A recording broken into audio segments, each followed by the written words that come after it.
किसी ने क्या खूब कहा है, जहाँ प्रेम होता है वहीं सागर बहता है।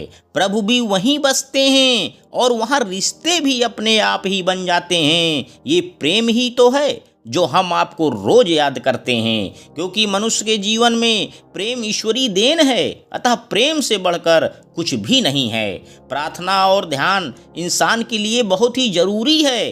प्रार्थना में भगवान आपकी बात सुनते हैं और ध्यान में आप भगवान की बात सुनते हैं। जी हाँ दोस्तों, मैं लेकर आया हूँ एक जबरदस्त मोटिवेशनल स्टोरी जिसका शीर्षक है भगवान पर भरोसा। यह कहानी एक पॉजिटिव थिंकिंग पर आधारित है जो आपके जीवन को बदल देगी। तो आइए ध्यान पूर्वक सुनिएगा। एक पुरानी सी इमारत में एक वैद्य जी का मकान था। पिछले हिस्से में रहते थे और अगले हिस्से में दवाखाना खोल रखा था। उनकी पत्नी की आदत थी कि दवाखाना खोलने से पहले उस दिन के लिए आवश्यक सामान एक चिट्ठी में लिखकर दे देती थी। वैद्य जी गद्दी पर बैठकर पहले भगवान का नाम लेते, फिर वह चिट्ठी खोलते, पत्नी ने जो बातें लिखी होती उनके भाव देखते, फिर उसका हिसाब करते, फिर परमात्मा से प्रार्थना करते कि हे भगवान, मैं केवल तेरे ही आदेश के अनुसार तेरी भक्ति छोड़कर यहाँ दुनियादारी के चक्कर में आ बैठा हूँ। वैद्य जी कभी अपने मुंह से किसी रोगी से फीस नहीं मांगते थे। कोई देता था, कोई नहीं देता था, किंतु एक बात निश्चित थी कि ज्यों ही उस दिन के आवश्यक सामान खरीदने योग्य पैसे पूरे हो जाते थे, उसके बाद वह किसी से भी दवा के पैसे नहीं लेते थे, चाहे रोगी कितना ही धनवान क्यों ना हो। एक दिन वैद्य जी ने दवाखाना खोला। गद्दी पर बैठकर परमात्मा का स्मरण करके पैसे का हिसाब लगाने के लिए आवश्यक सामान वाली चिट्ठी खोली तो वह चिट्ठी को एकदम एकटक देखते ही रह गए। एक बार तो उनका मन भटक गया। उन्हें अपनी आंखों के सामने तारे चमकते हुए नजर आए, किंतु शीघ्र ही उन्होंने अपनी तंत्रिकाओं पर नियंत्रण पा लिया। आटे, दाल, चावल आदि के बाद पत्नी ने लिखा था, बेटी का विवाह 20 तारीख को है, उसके दहेज का सामान। कुछ देर सोचते रहे, फिर बाकी चीजों की कीमत लिखने के बाद दहेज के सामने लिखा, यह काम परमात्मा का है, परमात्मा जाने। एक दो रोगी आए थे, उन्हें वैद्य जी दवाई दे रहे थे। इसी दौरान एक बड़ी सी कार उनके दवाखाने के सामने आकर रुकी। वैद्य जी ने कोई खास तवज्जो नहीं दिया, क्योंकि कई कार वाले उनके पास आते रहते थे। दोनों मरीज दवाई लेकर चले गए। वह सूटेड बूटेड साहब कार से बाहर निकले और नमस्ते करके बेंच पर बैठ गए। वैद्य जी ने कहा, अगर आपको अपने लिए दवा लेनी है तो इधर स्टूल पर आएं ताकि आपकी नाड़ी देख लूं, और अगर किसी रोगी की दवाई लेकर जाना है तो बीमारी की स्थिति का वर्णन करें। वह साहब कहने लगे, वैद्य जी आपने मुझे पहचाना नहीं, मेरा नाम कृष्णलाल है, लेकिन आप मुझे पहचान भी कैसे सकते हैं, क्योंकि मैं 15-16 साल बाद आपके दवाखाने पर आया हूँ। आपको पिछली मुलाकात का हाल सुनाता हूँ, फिर आपको सारी बात याद आ जाएगी। जब मैं पहली बार यहाँ आया था तो मैं खुद नहीं आया था, अपितु ईश्वर मुझे आपके पास ले आया था, क्योंकि ईश्वर ने मुझ पर कृपा की थी और वह मेरा घर आबाद करना चाहता था। हुआ इस तरह कि मैं कार से अपने पैतृक घर जा रहा था। बिल्कुल आपके दवाखाने के सामने हमारी कार पंचर हो गई। ड्राइवर कार का पहिया उतारकर पंचर लगवाने चला गया। आपने देखा कि गर्मी में मैं कार के पास खड़ा था तो आप मेरे पास आए और दवाखाने की ओर इशारा किया और कहा कि इधर आकर कुर्सी पर बैठ जाएं। अंधा क्या चाहे, 2 आंखें, और कुर्सी पर आकर बैठ गया। ड्राइवर ने कुछ ज़्यादा ही देर लगा दी थी। एक छोटी सी बच्ची भी यहाँ आपकी मेज के पास खड़ी थी और बार बार कह रही थी, चलो ना बाबा, मुझे भूख लगी है।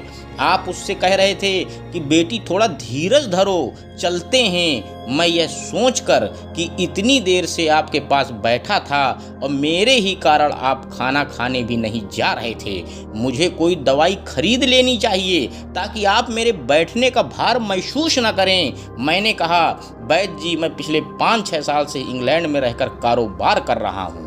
इंग्लैंड जाने से पहले मेरी शादी हो गई थी, लेकिन अब तक बच्चे के सुख से वंचित हूँ। यहाँ भी इलाज कराया और वहाँ इंग्लैंड में भी, लेकिन किस्मत ने निराशा के सिवा और कुछ नहीं दिया। आपने कहा था मेरे भाई, भगवान से निराश न हो, याद रखो कि उसके कोष में किसी चीज की कोई कमी नहीं है।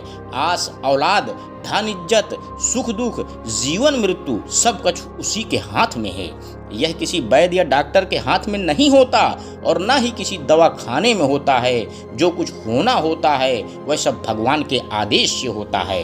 औलाद देनी है तो उसी ने देनी है। मुझे याद है आप बातें करते जा रहे थे और साथ साथ पुड़िया भी बनाते जा रहे थे। सभी दवा आपने 2 भागों में विभाजित कर दी, अलग अलग लिफाफों में डाली थी और फिर मुझसे पूछकर आपने एक लिफाफे पर मेरा और दूसरे पर मेरी पत्नी का नाम लिखकर दवा उपयोग करने का तरीका बताया था। मैंने तब बेदिली से वह दवाई ले ली थी, क्योंकि मैं सिर्फ कुछ पैसे आपको देना चाहता था। लेकिन जब दवा लेने के बाद मैंने पैसे पूछे तो आपने कहा था बस ठीक है। मैंने जोर डाला तो आपने कहा कि आज का खाता बंद हो गया है। मैंने कहा मुझे आपकी बात समझ में नहीं आई। इसी दौरान वहाँ एक और आदमी आया। उसने हमारी चर्चा सुनकर मुझे बताया कि खाता बंद होने का मतलब यह है कि आज के घरेलू खर्च के लिए जितनी राशि वैद्य जी ने भगवान से मांगी थी वह ईश्वर ने उन्हें दे दी है। अधिक पैसे वे नहीं ले सकते। मैं कुछ हैरान हुआ और कुछ दिल में लज्जित भी कि मेरे विचार कितने निम्न थे और यह सरल चित्त वैद्य कितना महान है।